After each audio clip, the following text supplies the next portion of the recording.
So, I'm Peter Nevland.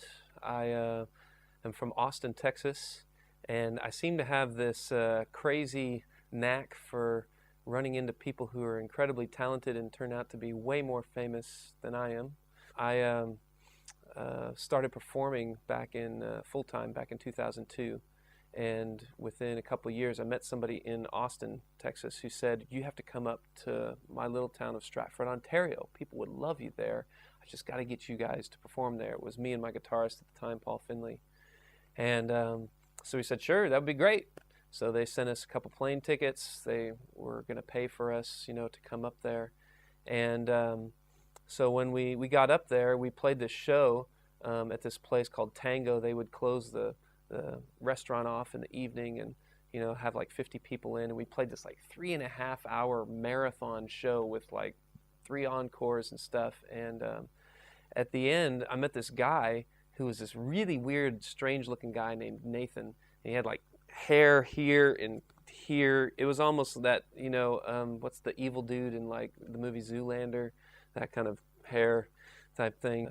Anyway, but so met this guy, and he was much more organic and down to earth. And that I saw him one day walking down the road, munching on a raw beet with the juice of the beet dripping down his chin. It was a hilarious guy. Anyway, he said, "Hey, do you want to come to my church tomorrow? I guess, are you a Christian?" I said, "Yeah." And said, "Yeah, sure, that'd be cool." So I went there, and he goes, "Oh, you should meet this kid. He's like 8 years old. And, he can sing, he can play guitar, he can play drums and stuff." And I was like, "Okay, sure, cool." So he, played, I think, a song for me or something. I was like, "Hey, he's got a good voice. That's nice." I didn't think a whole lot more of it. And a couple years later, we were playing back up in Stratford, Ontario again. And Nathan was setting up the show. And we played this place called the Queen's Inn. He said, "Hey, you remember that little kid? Would you mind if he opened for you?" And I was like, "Yeah, no problem." So he played. Everybody, they loved him because, he's this cute little shrimp midget-sized kid, 10 years old, and playing these songs, and he's got this great soulful voice. And so then we started performing our show, and I guess in the middle of the show he started doing a little heckling, and so I said something back. It was funny, and then he tried again, and I said, "I know what you're trying to do, little guy. You're trying to steal the show with your cuteness." And he kind of screwed up his face and like charged me and attacked me like on stage. And he was so small. He came up to maybe right here. It's like my on one leg, and so he was just ended up clinging to one leg. And I'm trying to sort of walk with him, all the stuff you do when a kid's clinging to your leg, I guess. And finally I said, "Paul, just start the rest of the show." And so he started playing the next song, and I was like, "Look, got this little kid stuck to my leg." People were laughing and everything. He finally went and sat back down, and I like roughhoused with him after the show at the behind the merchandise table, and I knew that he didn't have a dad, and or at least not anywhere around. And I thought, this is my chance to be a good older role model for him, or just at least an older brother or something. We had this fun time playing, and a couple years later, he opened for us again. He was 12 by this point, and that went really well. And then like a few years later, or maybe a few months later, he started putting up these videos on YouTube of him singing classic songs with his cute face and great voice and just playing a guitar. They started getting millions of hits, and before I knew it, Justin Bieber had become this huge icon, and his first performance was opening for me and my guitarist Paul Finley. And I always thought about that. It's kind of like you get these chances. Sometimes you meet people and you think, what can you say to impact their lives that they're going to remember? Maybe it's just you spend time with them and treat them like a real person. And this other little kid ran into me at this art gallery a few years later, and I flashed back to that. I thought, I got my one chance again. What could I say that would really be meaningful to this little boy? This is what I came up with. Sometimes I can see the future. David's 4.5-year-old eyes open portals to an alternate universe. Really? Yep. Not all the time, but sometimes. Wow.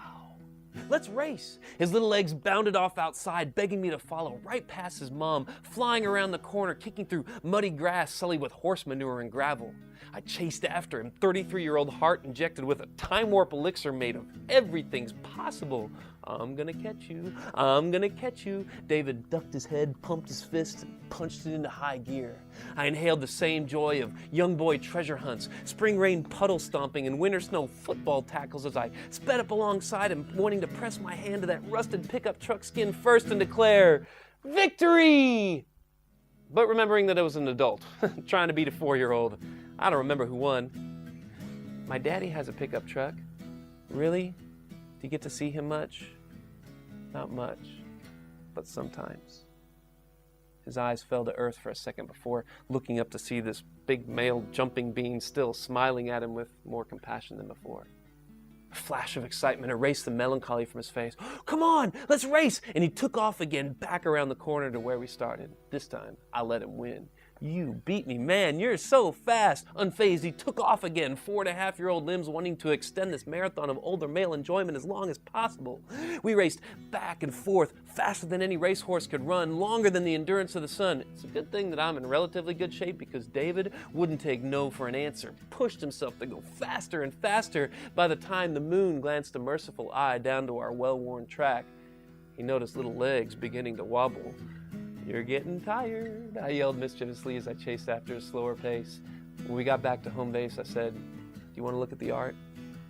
David grabbed my hand and we trudged inside the Austin Figurative Gallery.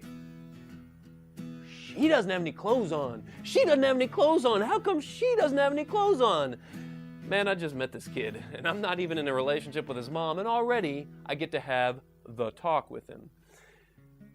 People paint people without clothes sometimes because the human body's beautiful, I said, noticing his mother nodding slowly with a wry smile a few yards away.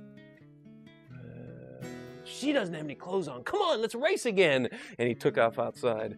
He still had a few more laps in him, and I knew his mom would be happy at how quickly he went to sleep. You can't beat a night of racing for a boy with no full-time dad. Life doesn't get much sweeter than innocent boy-like fun for an unmarried man with no full-time son. When David finally finished his racing, his flying through the night skies, I swung him around in my arms. I knelt down and looked into his happy, tired eyes again. "You remember how I told you that sometimes I could see the future?" "Yeah." "Well, one day you're going to grow up to be a man, because that's what little boys do. You're going to have a good relationship with your mom and be thankful for her. And you're going to teach other boys how to be a man just like you."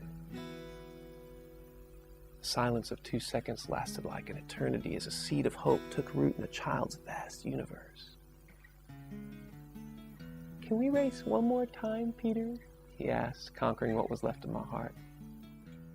I stepped through portals into an alternate universe where children's requests can never be denied, and the heart of a father always finds time to plant seeds in the soil of growing boys. "Sure," I beamed. "Let's race."